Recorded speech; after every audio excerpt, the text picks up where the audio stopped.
Leaders for a Better Community has one mission: to improve the quality of our lives. We believe that every child deserves a quality education, healthcare should be affordable, every job should pay a living wage, and our neighborhood should be safe and secure. Your input on these issues is very important to us, and we'd love to hear from you. To share your thoughts, visit us at lbcmke.org. Join our fight for a better quality of life. That's lbcmke.org, paid for by Leaders for a Better Community. Join Milwaukee Film virtually for the Minority Health Film Festival, presented by the Froedtert and the Medical College of Wisconsin Health Network, taking place now through September 24th. Watch 50 films plus conversations about the health and well-being of families, communities, and institutions. Tickets are on sale now at mkefilm.org/MHFF. The Forum is Monday through Friday from 9 a.m. until 10 a.m. Central Standard Time, covering topics from local, national, and everything in between. It may not be what you expect to hear, but we will definitely give you what you need to know. That's The Forum. There's liberal news, there's conservative news, and then there's the truth. Join us for the truth.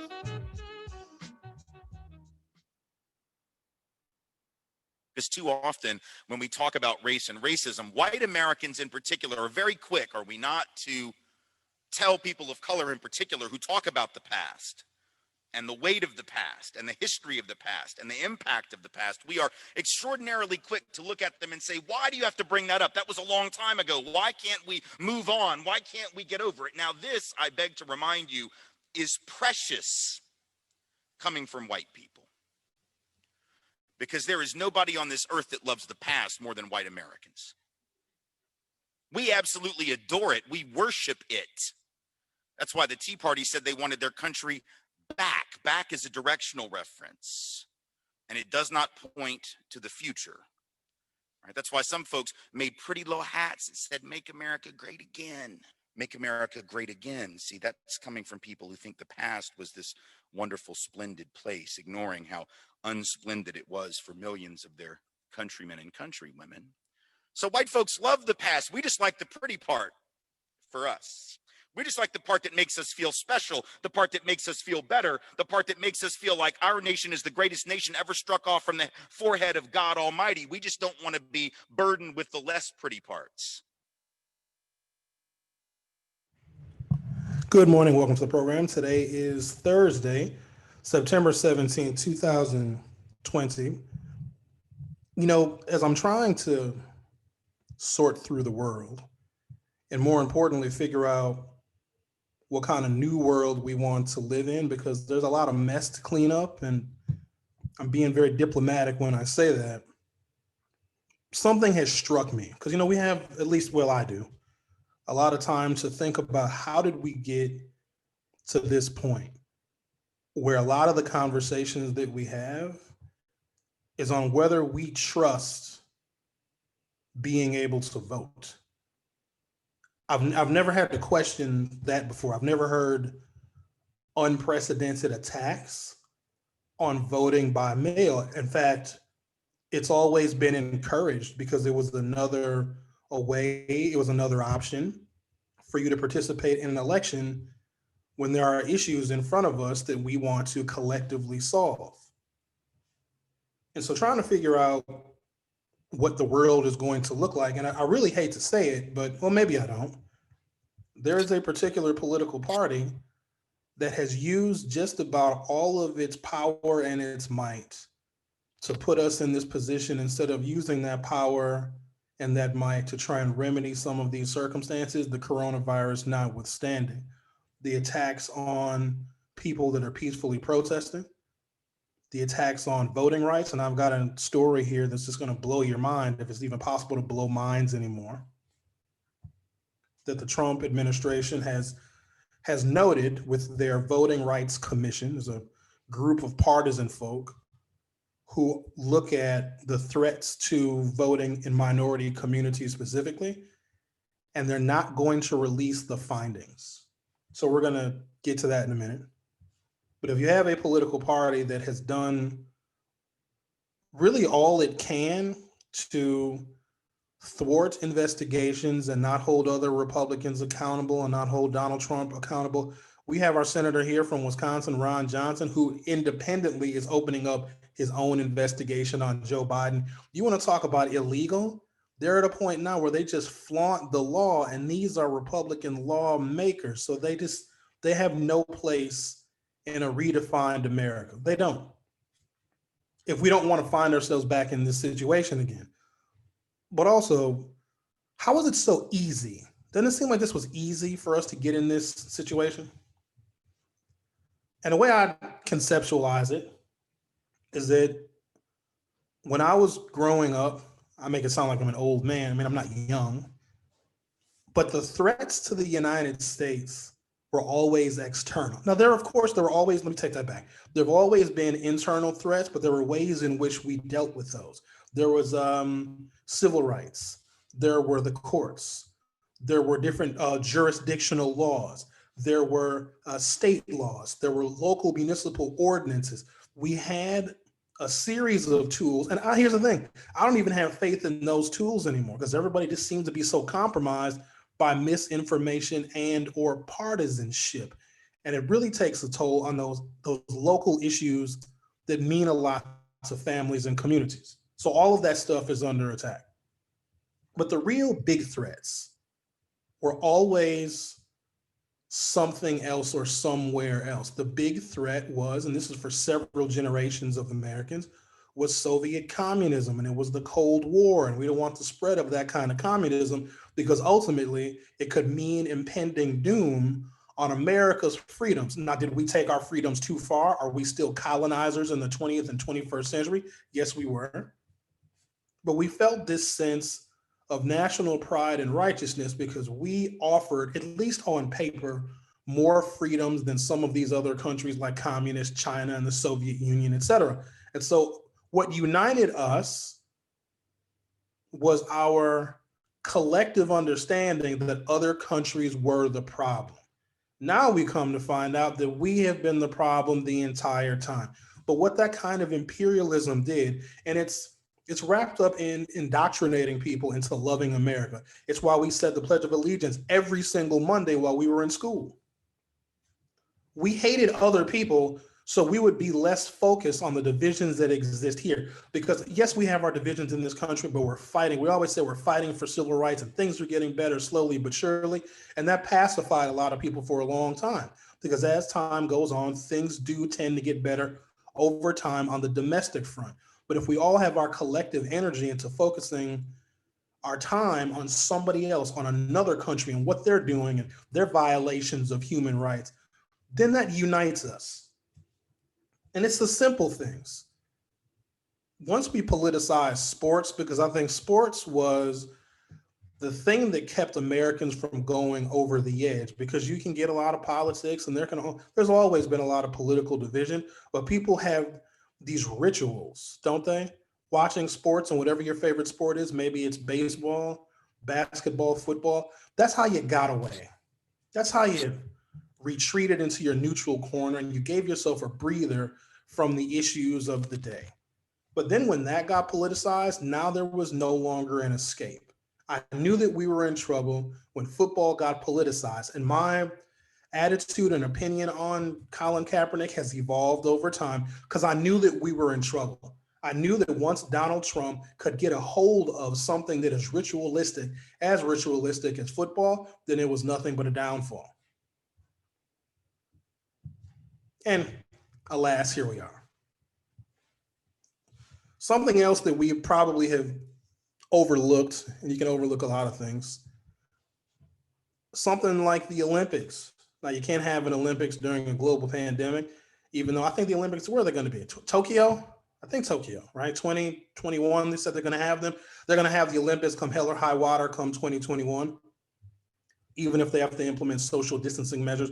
But I better trust Tokyo, Japan, on how they're going to put on the Olympic Games than probably any other country, because Southeast Asia and Asia has done a much better job of mitigating the coronavirus than the United States has, whatever. But don't US presidents, because maybe it's coincidence. The Olympic Games are in presidential years. I'm talking about the summer games because who really cares about the winter games? unless you live in Norway. Nobody cares about those. Those don't matter. Presidents, they sit in that box, don't they? Sometimes former presidents attend the Olympic Games because it is this spirit of competition. It brings Americans together because here on the home front, we have a lot of issues that we argue about, we disagree about. We disagree about healthcare. We disagree about how we fund schools. We disagree about whether global warming and climate change is real. We disagree about all of that stuff. But when we have the Olympic Games, because I remember back in 2016 when the women's U.S. gymnastics team won all the gold medals, there was no more gold medals left for anybody else. Like if you were a shot putter and you won a gold medal, you couldn't get it because the U.S. women's gymnastics team won all the gold. Those moments of national pride that presidents typically get behind because it brings the nation together. Just like in the past, when we had a common enemy that was an existential threat to the United States, we were all united in our Americanism against Soviet Russia and communist China. Now the existential threat is right here. It also leads me to believe something else.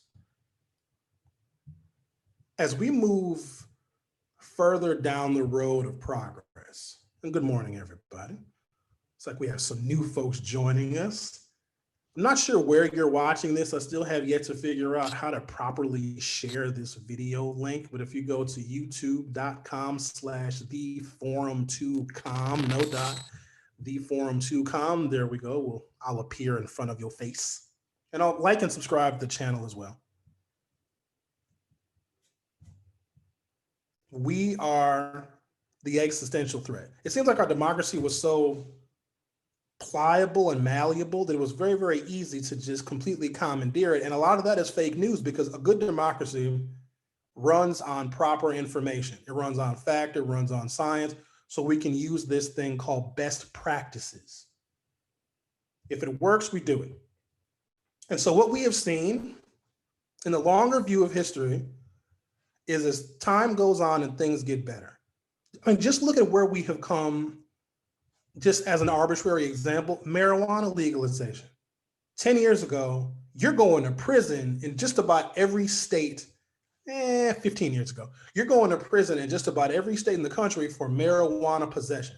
Now, in better than half the states, it's legal, it's a business, it's an industry, it's used as medicine. So as time goes on, things get better. As time goes on, things marginally improved for the LGBTQ community. There's still discrimination. There's Donald Trump trying to roll back their protections. But as time goes on, whoever would have thought, and you wouldn't have thought it, you wouldn't have stopped it. If you're Generation X or a baby boomer, did you ever think in a million years that a US Supreme Court would legalize gay marriage? Of course you didn't. But doesn't it seem like as time goes on, things just get a little bit better? Sometimes it's infinitesimal, it's very, very small, the progress, because we can't see the forest for the trees or the trees for the forest or whatever that saying is. And here's what I'm starting to understand, because I'm trying to put all this stuff together to figure this out. Because at one point or someday, we're going to have to explain this to people that aren't born yet. And we're going to be really responsible. So why don't we do this? Why don't we get our story straight now? You know how they, before you talk to the law enforcement, before you talk to the investigator, make sure you got your story straight. The existential threats have always been external. We got to go to war with this country. We have to have a war on terror because we got to keep the terrorists. We got to fight the terrorists over there so the terrorists don't come over here. And then the World Trade Centers were toppled and we said, oh, we have to go over there because the threat to America is over there. And Russia, the threat is over there because we don't want communism to spread. So we got to go to war in Vietnam to stop the Vietnamese from the North Vietnamese from infiltrating the South Vietnamese, which they did anyway. We have to have these threats and fight them over there. And now, when we have become the threat, something is glaringly obvious.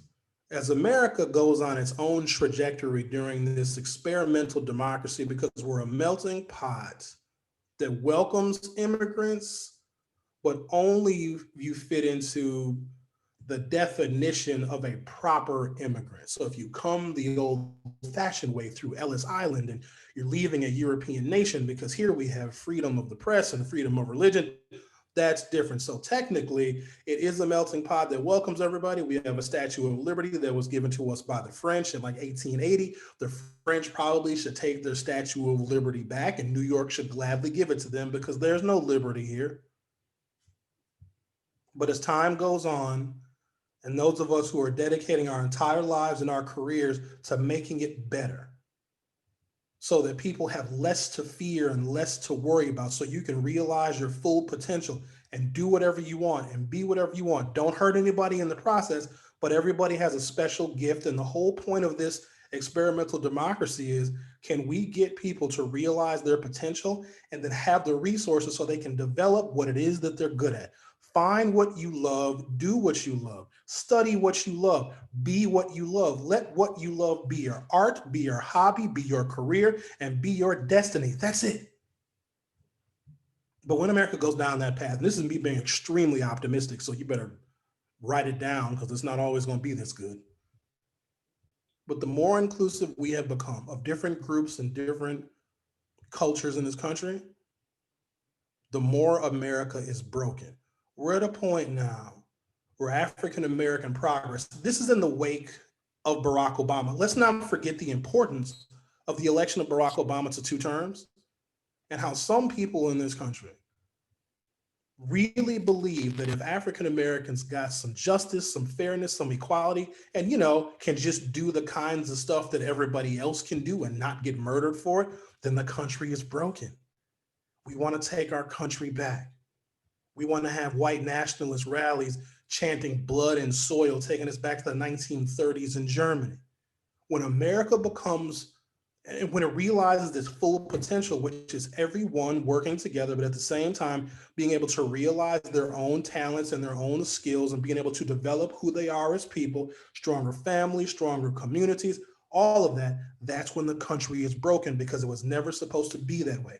There are a number of people that just don't want to live in a country, in a democracy, in America, and wave an American flag or join the American military where there is diversity and diversity is respected. They don't want to live in that country. That is why some of the most patriotic people are participating in tearing this nation down. It's not the Democrats. The Democrats are trying to get America to see the error of its ways. It's this hybrid Tea Party, QAnon, Donald Trump supporter.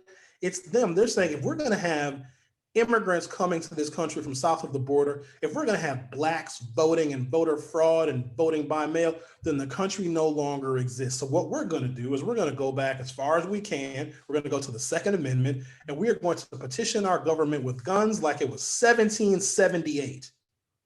And I think the situation of all these different marginalized groups that are now starting to get some semblance of freedom. What were those groups doing in 1778? They were under the thumb of the oppressor. We have so indoctrinated certain people based upon the arbitrary color of their skin that if the country is not working completely in their racist self-image, then the entire country is broken, and now it's time to pick up arms. And it's filtering down to the youth, because Kyle Rittenhouse is not the only 17-year-old kid with these fantasies of being some patriotic hero and protecting somebody else's property with an assault weapon. He's not the only one. We have normalized children having guns. That's number one, because the epidemic of school shootings, the only reason why there hasn't been any school shootings is because there hasn't been any school. The problem has not remedied itself. And then we have these children thinking that they have to be the next generation to fight for an America that doesn't even exist anymore. The hardest conversation I've ever had is to try and illustrate to someone that when we are more inclusive of everyone, we are all better off and we are all safer. Our economy will flourish, we'll be more competitive internationally. We can lead the world again. The only thing preventing us from being what we could be, we've never been that. We've never been our full potential. We're trying. It's like that person in the relationship that'll tell you that I've got some things to work on. I know that I'm not perfect, but I'm trying to be better every day.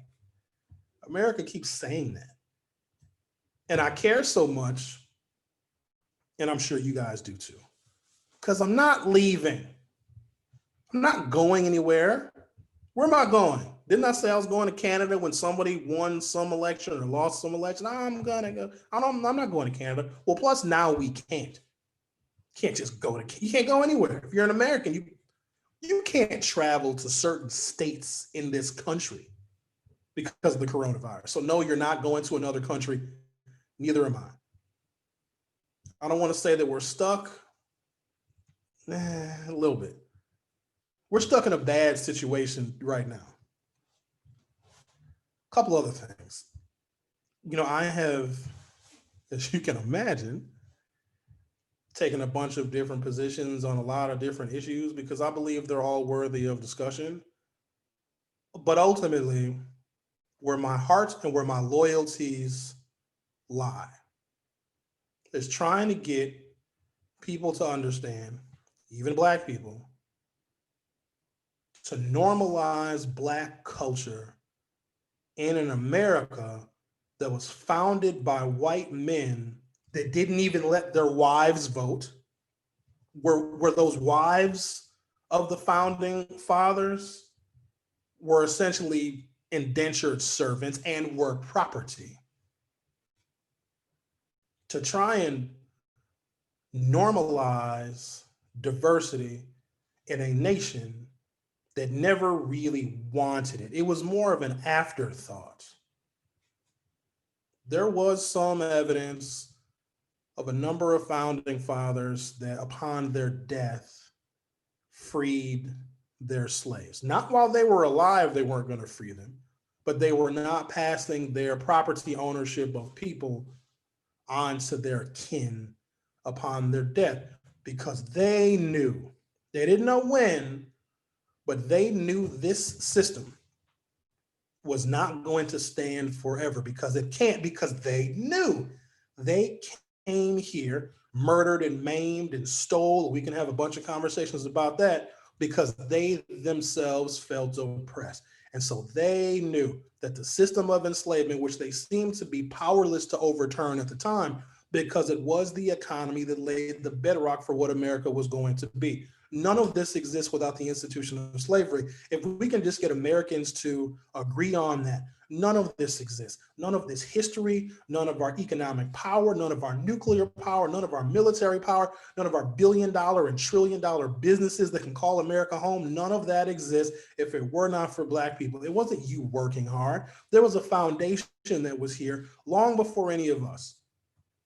And if you think about it, if you're going to start a new country, which is, well, it already existed, but it wasn't in the image of people that wanted to totally create something from the ground up for their economic, social, and political benefit. That's why America was created. It wasn't created so that everybody could feel welcome here. It's so you could exploit the land and take advantage of the people here that had a different culture. That's why it was created. You also got to keep in mind that life expectancy back then wasn't very long. Well, hell, life expectancy right now is actually going the opposite direction. Go figure. Like people want to adopt the philosophies of the founding fathers right now, and they want to start up militias, and you're also having the same damn life expectancy as them too back in the 18th century. However, I digress. But if you're not going to be around for a long time, you're not going to live very long because life expectancy in the 18th century, I don't know, 50. If you're 50, you're an old person. So they wanted to get all they could while they were here. Make all the money, consume all the land, own all the property, collect all the taxes, grow and build, have a larger plantation and a larger plantation. Then the plantation owner can become the governor and make laws so you can expand and build your power. Doesn't matter who you marginalize, doesn't matter who you hurt. If you're only going to be here for a short time and you have this blank slate, because to them America was a blank slate, let's get everything that we can. Let's exploit this land and the people via capitalism. As long as we're here, we're going to get as much as we possibly can. That same philosophy exists today. A lot of those philosophies that existed at the founding of this country still exist right now.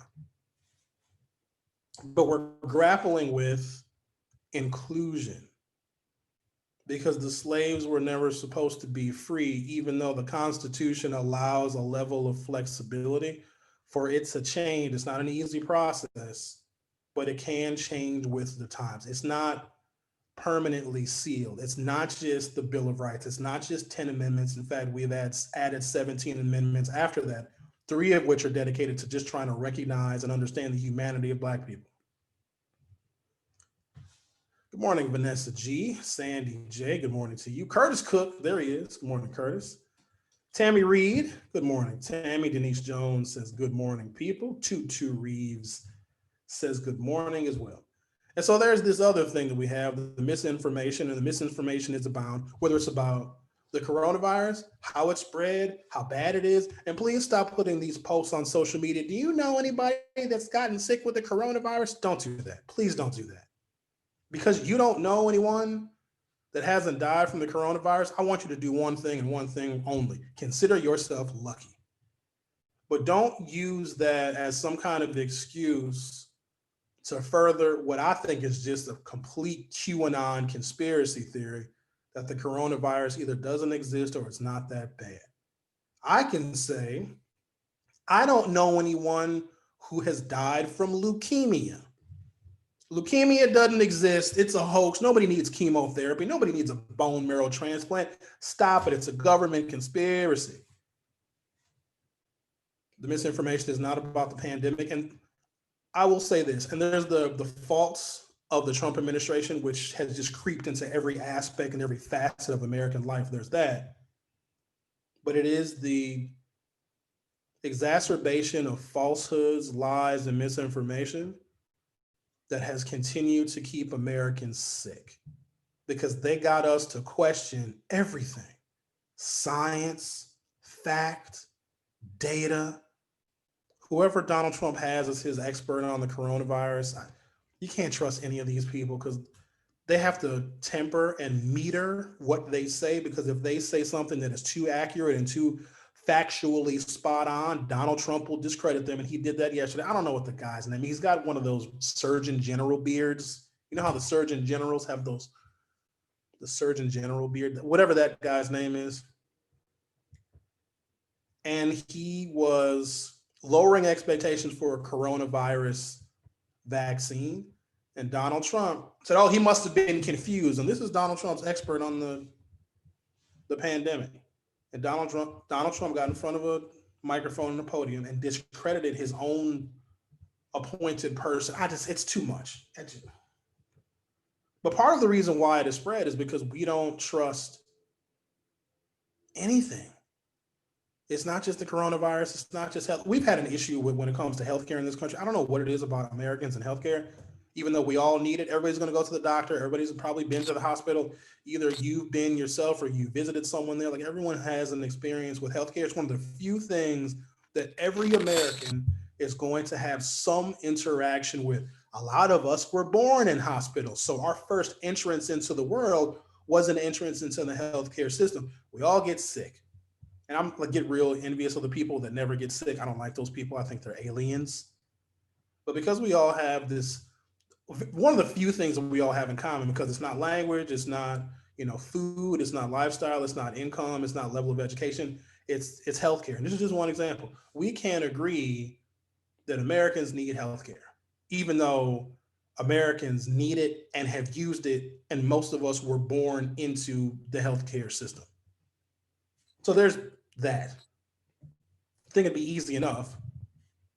But then if you can't believe or find a solution or want to work together with people that have all interacted with the healthcare system, because we all have, then really what do we have that we all can work together with? It's an existential threat. So if it's not going to be healthcare as an example, because that's one thing all Americans can relate to, or even if you're not an American, there's some people that come here, believe it or not, because of our healthcare system. It's very expensive, but if you have the money, it can be okay. Because then you get the best doctors and you get the best specialists and you get the best referrals.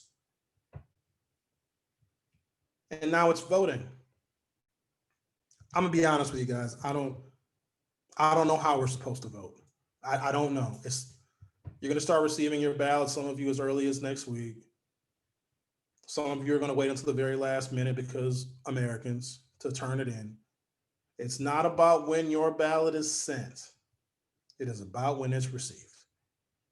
And that's all I can say. So what I want to do, and I got a story here that I want to get to that says that we are not going to know the results in Wisconsin until well after election day. But also we get our results from the votes that are counted via people voting in person, or whatever towns and municipalities can count their mail-in and absentee ballots on election night. And because there's typically very few of those, that can be handled in the course of an evening, right? And so that's how we get our presidential results typically. But the number of people that are going to vote by mail, some of those ballots may not be processed for days, if not weeks later, because there are certain states, certain cities around the country that can't even open the envelopes that the mail-in ballots are in until the polls are closed. Then they have to process them. It's going to take a really, really long time. So we're not going to know.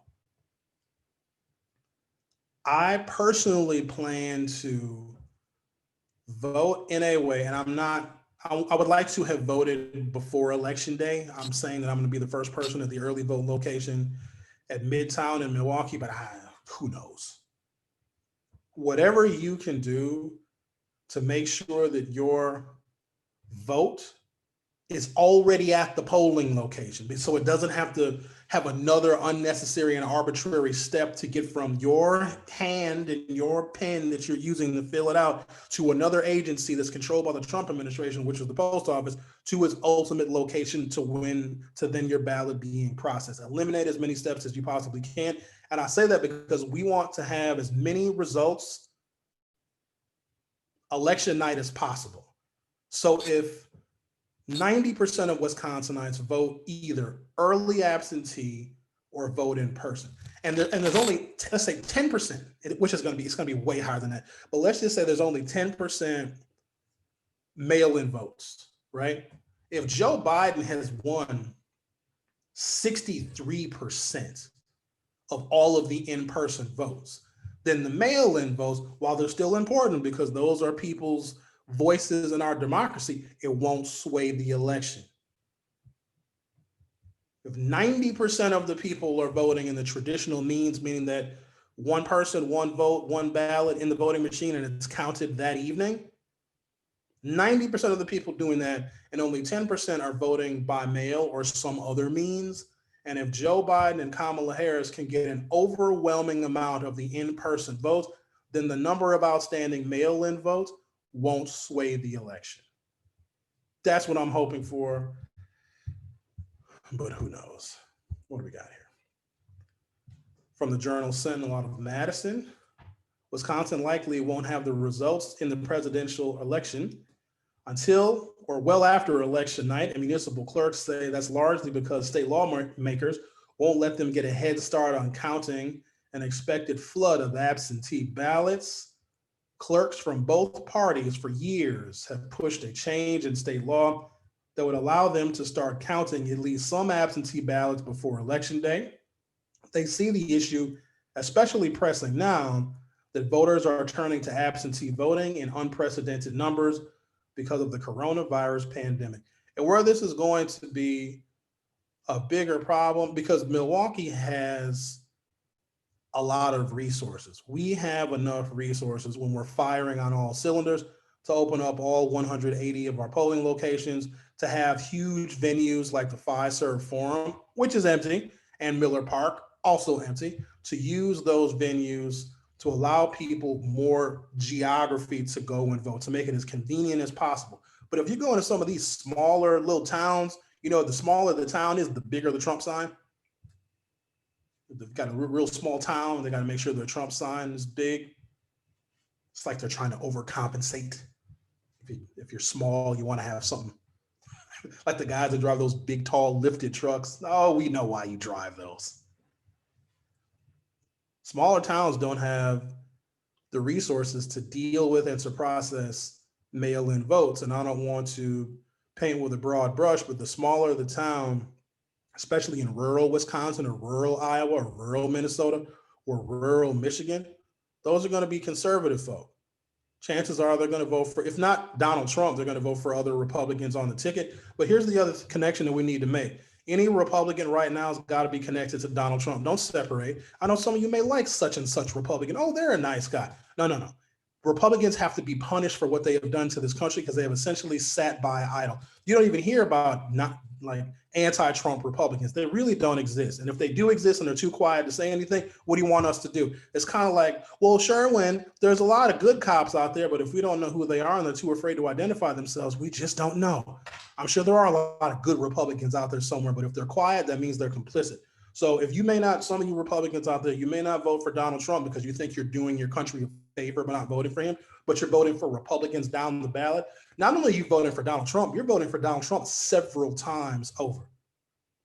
If you got a Republican member of the state assembly on your ballot, you got a Republican member of the state senate on your ballot, maybe your local offices are partisan as well. You got Republicans running for city council. You got a Republican running for the House of Representatives. You got a Republican running for the US Senate, but then you say, well, I'm not going to vote for Donald Trump. You have given the Republican Party 5 or 6 votes. And in some of these smaller towns and smaller communities, they're going to have the problem. And so that information is going to be revealed. And I wonder what Trump is going to do with it when he wants to challenge every single ballot that is sent via mail. And he will. He's already setting that up. I'm telling you this because it's painfully clear and it's obvious. If you vote by mail, your mail-in ballot is going to get challenged. And there will be a number of people that are going to make the mistake. When you vote by mail, there's a bunch of different ways you can spoil a ballot, a bunch of different ways. But when you go and vote in person and you spoil your ballot, it gets rejected. At least it does in the city of Milwaukee.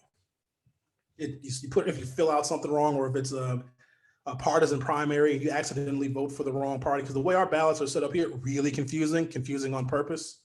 You have to be ultra literate. You have to be extra literate to be able to understand a ballot, even though you can get a sample ballot. They still don't make any sense. If you've never voted before, a ballot looks like a high school final exam that you need to get an A on, but didn't study for. That's what it looks like.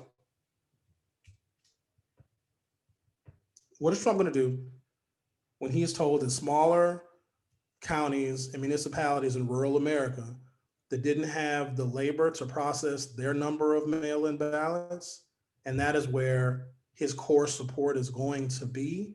How is he going to change his tune when he wants to initiate a series of lawsuits to challenge mail-in ballots when he comes to find out? Now, this is all wishful thinking. At this point, Democrats are still going to vote in a higher number via mail than Republicans, but I'm trying to change that.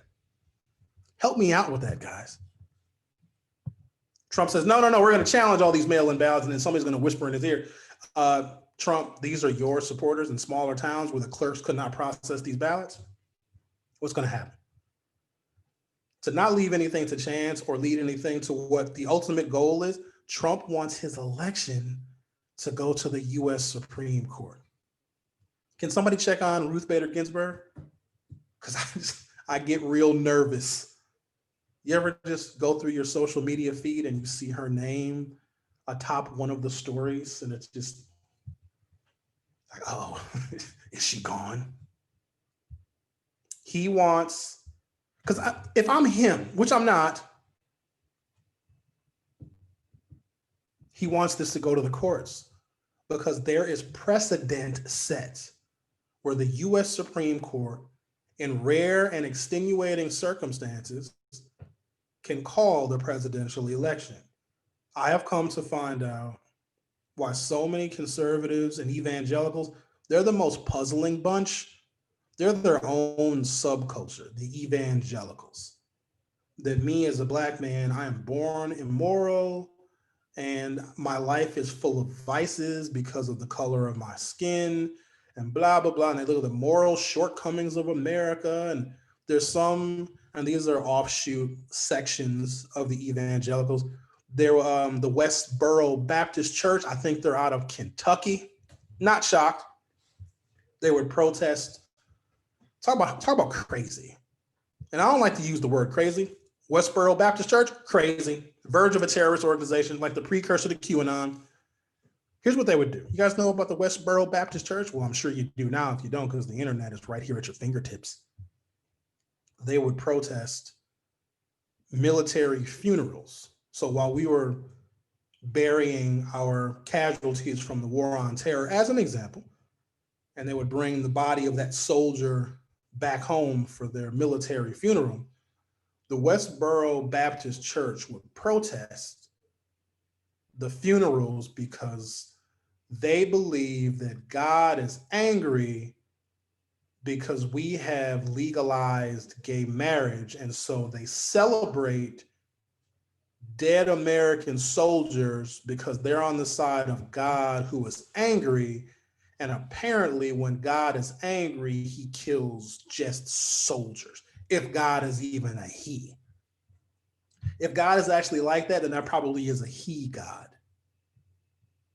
So these evangelicals that have this different standard, I guess, and I'm being diplomatic when I say that, of what righteousness is, that they can protest. This is just one example, but how they can get behind and support unequivocally.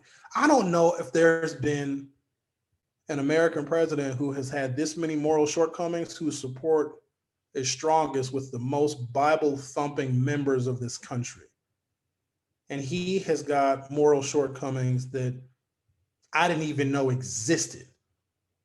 But the evangelicals are behind him. And there's a reason for that. Democrats we fall in love with our candidates for different reasons. Republicans are much more utilitarian with their love. And let me not cast all Republicans, because Republicans are one thing, evangelicals are another. Like Ronald Reagan would be considered a liberal, and Ronald Reagan was not a liberal. Ronald Reagan made it cool to hate Russia and make us united in our hate for Russia. That's what Reagan did. And he was just masking his other political agenda, making rich people even richer. That's a whole nother conversation. But the far right that would typically disagree with the behavior of Donald Trump, all of his behavior, how he speaks, how he takes advantage of his executive position, the cheating on his wives. I mean, he's an adulterer. Dude's been married. How many times has Trump been married? It'd probably be a fourth time, because Melania, if she has any sense, and I don't know if she does or not, she should divorce him, because Trump made her look like a plumb fool in front of everybody. Y'all seen the little news clips of Donald Trump as at like some special event, or they're visiting some foreign dignitary and Donald Trump wants to hold his wife's hand? Get your ass off of me. She does that a lot. Don't you touch me, sucker.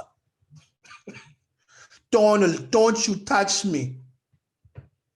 But the evangelicals and the conservatives, they know that it's about the courts, because ultimately the kind of America that they want lies in the interpretation of state law, federal law, local ordinance, with judges that see the world like they do. That's why someone like Brett Kavanaugh, who his whole Supreme Court, the testimony and the hearings was about his moral failings and his moral shortcomings, and he still got appointed. Even though there was a pattern of sexual assault of women, including a very credible Christine Blasey Ford, who testified in front of God and everybody else. And I don't know if we really appreciated the weight and the gravity of that. Someone who was a victim of a sexual assault testifying in front of Congress and the whole world. She wanted to speak her truth. It didn't matter. Women in the US Senate, Susan Collins from Maine is definitely one, there may be others, voted for a man that sexually assaulted a woman, and the woman that voted to confirm Brett Kavanaugh said she believed his accuser. That kind of commitment to an agenda is just, you have to deny who you are completely for something larger than yourself. And you know what that larger than yourself system is? Wait for it. White supremacy. And you may wonder, how do those relate, Sherwin? How does someone like Brett Kavanaugh and his sexual assault of women further the agenda of white supremacy? Because they all fit together like a hand in glove. You can't marginalize Black and brown people and at the same time treat women fairly. Remember, there are still white men that control the majority of the levers in this country, Trump administration included, and women still are getting paid less. White women are still getting paid less. So they work hand in hand. We're trying to get white women to see that their oppressor is the same as an immigrant child who's in a cage is a very, very tough sell. Democrats will not accept the moral shortcomings of someone. Nah, we accept it a little bit. If you do the right thing most of the time, Democrats will give you a pass. But you cannot be the same type of personality or fascist as Donald Trump and ever run as a Democrat. In modern history now, who is the most evil and sinister Democrat that we've ever elected? I can't think of any. So where it's comparable to Trump. Do Democrats have a Trump style candidate or a Trump style elected official? No, because morality is more deeply ingrained, it seems, in left leaning politics than it is in some sections of the church. Got another one here from the Pew Research Center. If you don't check their website out, by all means, please do so. They got really, really good fact-based information and statistics to kind of help us interpret what the hell is going on in the world. And this is one about fake news. So there was a Netflix documentary that I told you guys not to watch because I watched it. It looked interesting. It was like, oh, a bunch of experts that used to work for tech companies, but they resigned from Twitter and Pinterest. And there's a bunch of people that used to work for Facebook and a bunch of people that used to work for Google in the formative years of these tech companies before they became the behemoth giants that they are now. And there's a number of people that used to work for those tech companies that resigned, that quit, because they saw the immorality and how they were using and manipulating people that see the convenience in technology, how our data is getting, vacuumed up and then it's getting shared. You noticing all the emails you're getting and all the weird telephone calls and text messages you're getting? It's because our use and the propagation of social media compromises our privacy to where now we are targeted at the individual level, and presidential campaigns are doing the exact same thing. However, I digress. And so I wanted to see this documentary, like what do tech insiders, because I use Google many times. Sometimes I Google, what's Google? I just Google many things. Why is the sky blue? My wrist hurts. Do I have cancer? I just Google many things because it's very convenient. Like all the information that you ever want about anything is Googling is actually a verb, even though it's a website. It's supposed to be a noun. Oh, I'm going to Google that. I'm going to Google it. Facebooking used to be a verb too. Like, oh, no, you don't have to call me. You can just Facebook me. I don't think we say that anymore. So when I saw this documentary on Netflix called The Social Dilemma, again, don't watch it. You don't listen. This was wrong with you Americans. You're hard-headed. A hard head makes a soft tuchus. It's far more sinister than I thought. It's bad, guys. But it doesn't matter because you're not going to stop. Are you going to stop? It's too convenient. Do you understand that where's my phone at? You guys got one of these? Do you know that I can press on my phone in a bunch of different places? I don't even have to talk to anybody. And a pizza can show up at my house just by me taking my phone and touching it in certain places. Do you know that I can take my same phone and call a car, a ride sharing service? I don't have to even I don't have to tell anyone where I'm going. I don't even have to do anything but just, and I can have a pizza come. I can have Tanisha from DoorDash. Is Tanisha the only person that comes to your house? What is it with Tanisha coming to my house whenever I order something off of DoorDash? What I'm saying is it's just too convenient. But with the convenience, we are sacrificing so much of our privacy. You wonder why you're so targeted with ads. And if you go and look at something on a website, next thing you know, it's in your Facebook feed. If you go, by all means, don't go looking for a car. Go look for cars or look at car prices. Next thing you know, here's a Ford for you for sale. Don't watch The Social Dilemma, but if you do watch it, you've been warned. From the Pew Research Center, as the nation heads toward Election Day in the midst of a persistent pandemic and simmering social unrest, a new Pew Research Center survey finds that Americans' deep partisan divide, dueling information ecosystems, and divergent responses to conspiracy theories and misinformation are all fueling uncertainty and conflict surrounding the presidential election. While Americans across the political spectrum have been getting information about key election-related storylines, their knowledge and opinions about these issues, as well as the candidates themselves, differ strikingly based on their party affiliation and key news sources, according to the new survey conducted August 31st through September 7th as a part of the Pew Research Center's American News Pathways Project. It's even regional. When you type it, and I did this experiment many, many years ago on the air.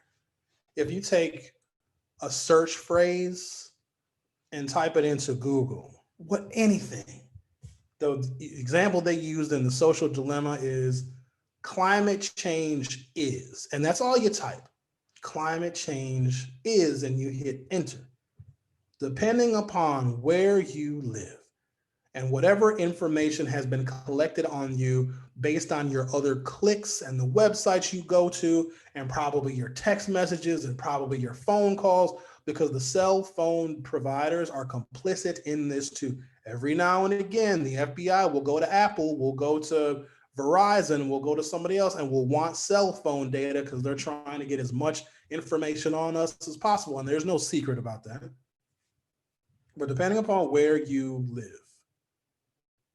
you're going to get different search results from the same phrase, depending upon your party affiliation, which social media knows all too well because we make it abundantly clear. Sometimes we brag about it. They give us different information.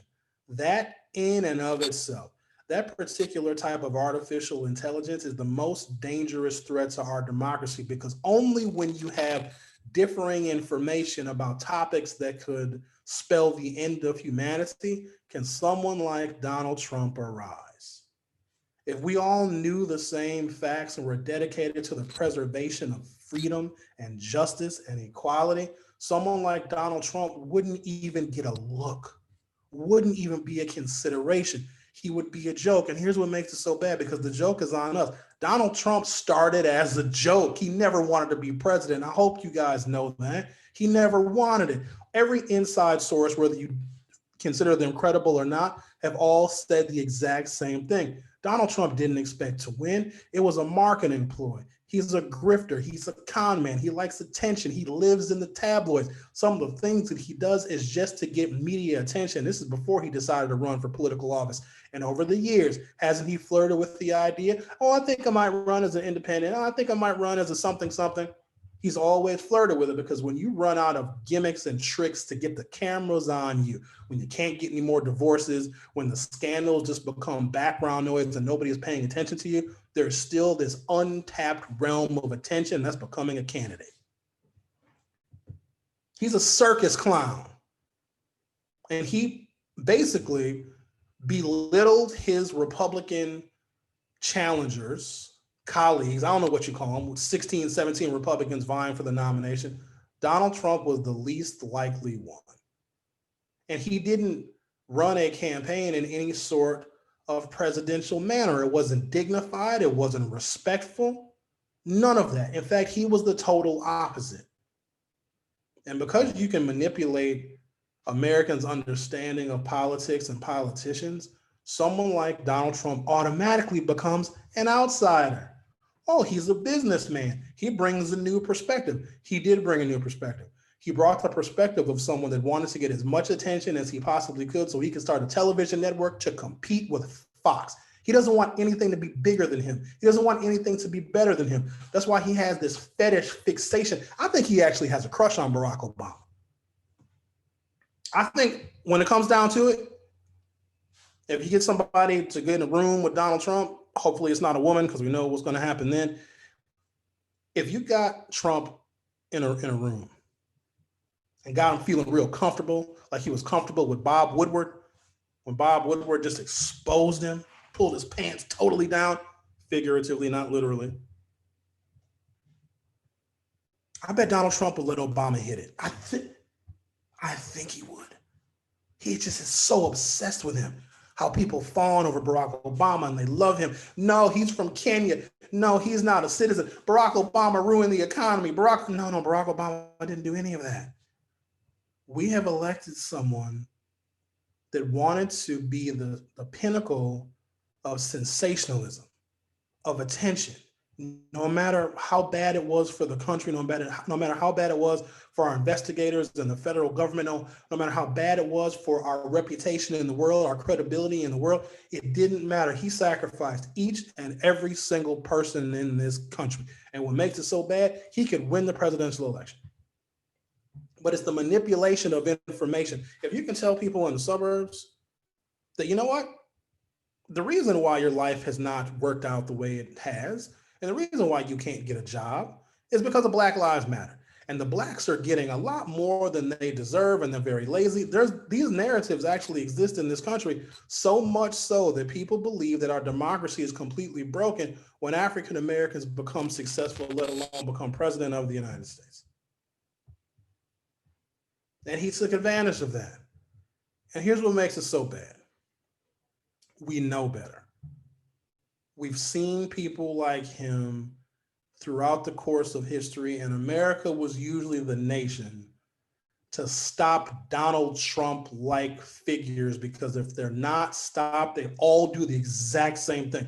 They all do the exact same thing. There's a common thread here, and I didn't even pay attention in history. History was boring. It sucked. But now I realize that all of that I didn't learn and pay attention to when I was taking history classes. I think I might have had a couple in college and a bunch in high school. I didn't need to learn it then because it's all repeating itself right now, and there's documentaries about it. So I didn't even really need to learn history. But let me say to the young people, learn history because you're going to repeat it. They all do the same thing. Whenever you get despotic leaders, and I'm going to let you just start to think of a few. The obvious one is Hitler.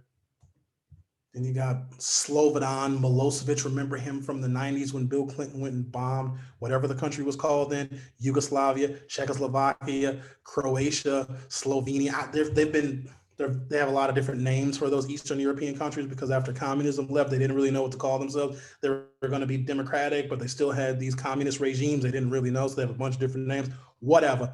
But if you think of these leaders that have emerged over time where the United States has used its military power or the power of our economy with sanctions to stop these individuals in their tracks. What's the one? Whenever I can't think of something, I say, what? What's their name? Who's the one? Saddam Hussein. He's one of them.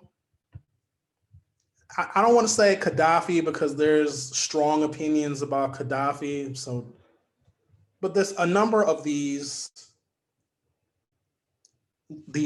dictatorial fascist leaders. We have one now. It's perfectly clear. Just because you and Donald Trump agree on some things doesn't make him less of a fascist. Like, he is one of those leaders that America, the old America, would have gone after militarily. Like, I don't know why more countries are not putting sanctions on us, which would hurt more Americans, would kill more Americans. That's another story. Let me not give other countries ideas.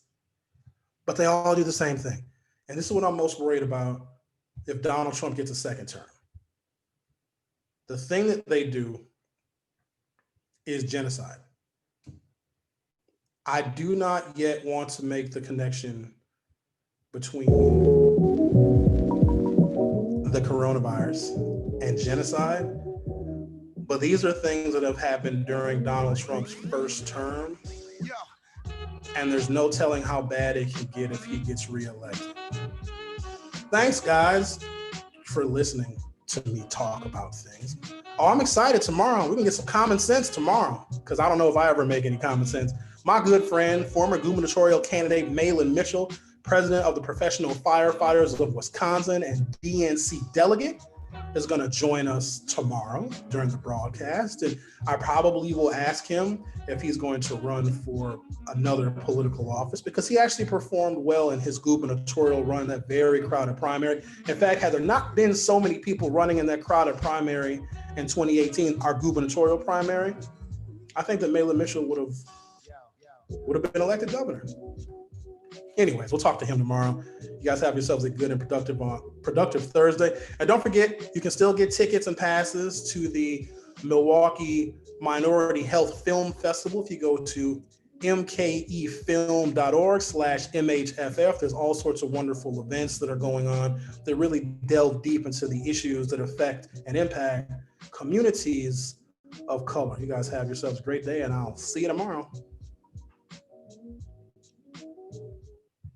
Join Milwaukee Film virtually for the Minority Health Film Festival, presented by the Froedtert and the Medical College of Wisconsin Health Network, taking place now through September 24th. Watch 50 films plus conversations about the health and well-being of families, communities, and institutions. Tickets are on sale now at mkefilm.org/MHFF.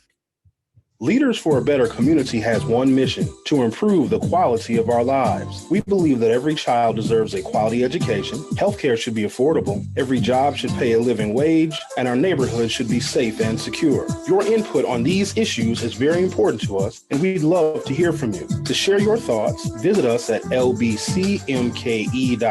Join our fight for a better quality of life. That's lbcmke.org, paid for by Leaders for a Better Community.